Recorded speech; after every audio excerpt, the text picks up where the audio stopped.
Minasan, konnichiwa. O genki desu ka? Today, we're going to learn how to introduce our families in Japanese. Family is kazoku in Japanese. As you might have known before, there are different ways how to say things in Japanese depending on several factors. These factors include who is speaking, to whom they are speaking, and what level of formality is the situation. And family members are no exemptions. So let's start with the basic vocabulary about family. Otosang, the father. So when you are introducing your family to other people, like friends or new acquaintances, you can use otosang to refer to your father.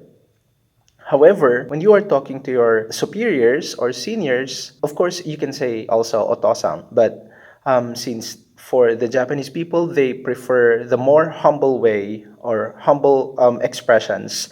Instead of saying otosan, you can also say chichi, okasang, mother.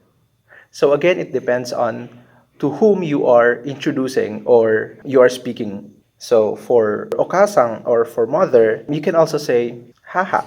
And then your parents, your mother and your father, we call them ryoshin. And then assuming that this is you or this is me, so this will be your older brother. You call your older brother onisang. Or you can also call him Ani if you are introducing him to a senior or a superior. And then you have your older sister, Onesang or Onechang. When you are introducing your older sister to your friends, you can call her Onechang. Or when you are talking to her, you can call her Onechang. But you can call her Ane. You only use ane when you are introducing her to someone of the higher rank or higher status. The same way as what you do with chichi, haha, ani, and ane. And then you have your younger brother. You call him ototo or ototo-san. And then your younger sister, you call her imoto or imoto-san. But of course, when you're talking to them, you don't say uh, imoto-sang or atoto-sang. So you can just call them by their names. Unlike for your older sister and your older brother, you can call them. Of course, you can call them by their names. You can call them one-chang or ne-chang, ne-sang, ni-sang or ni-chang. So for siblings, general term or expression for siblings, it's called kyodai. Kyodai. And then for sisters, ayan, sisters, shimai. There you go. So assuming that this is your family and this is you, and you want to introduce them to your friends or to other people. So you can introduce them by saying, of course, first, how many members are there in your family? Watashi no kazoku wa 1, 2, 3, 4, 5, 6, 7. Nana nin desu. So yan. Number plus nin, which is the suffix for people, counting people. So that's how you say how many members you have in your family. And then you introduce them one by one. So for example, again, watashi no kazoku wa 7人です。お父さんとお母さんとお兄さんとお姉さんと弟と妹と私です。Or you can just say 父と母と兄と姉と弟と妹と私です。Ganun lang kasimple. It's also common for families in Japan to have their grandparents live with them. So I'll just include oji-sang or the grandfather and obasang or the grandmother. So when you introduce them to other people, you can also use sofu instead of saying oji-sang or sobo instead of saying obasang. And then for Japanese elementary school children or younger ones, they usually include their pets as their members or as members of their families. So when you want to include your pets, you can just say inu o kateimasu, or for example, it's a cat, neko o kateimasu. Or you can say we have a pet dog, petto no inu o kateimasu, or we have a pet cat, petto no neko o katteimasu. So there you go.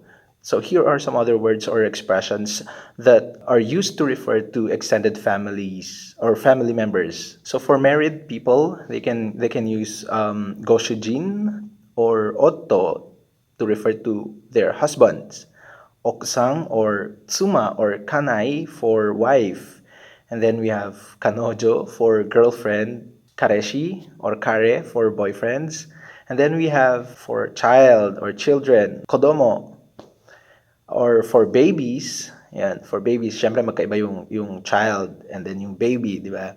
So, akachan for baby. And then for son, it's either, you can say musko or musko-sang for son, and then musume for daughter or musume-sang. And then for uncle, you can say oji-sang. So yun, be careful lang dun sa grandfather, which is oji-sang. So medyo prolonged yung vowel sound sa G. So oji-sang. While for uncle, it's oji-sang. And then for aunt naman, yung asawa ng uncle or yung counterpart ng uncle, shortened vowel sound din, obasang, instead of obasang. Ayun. So, when you are talking to ano yun, to other people na hindi pa naman ganun katanda, yun. So be careful kasi baka maiba yung dating doon sa tao. Yun. So, again for uncle it's oji-sang, and then for aunt it's obasang. And then you have cousins or cousin. It's called itoko. So there you have the other words or expressions that refer to extended family members. So now it's time for you to practice introducing your family members or your families by answering my questions. Let's start. Question number 1. Kazoku wa nanni nimasu ka? How many people are there in your family? Or how many members do you have in your family? And then for question number 2, dare ga imasu ka? Who are they? Or who are there in your family? So if you want to challenge yourself, you can also answer the following questions to give more details or information about your family. When you want to say like how old your family members are or how old each of your family members are, you can answer this question. Oikutsu desu ka? How old are they? And then, doko ni sundeimasu ka? Where do you live? And then, goryoshin no oshigoto wa nan desu ka? So what are the jobs of your parents?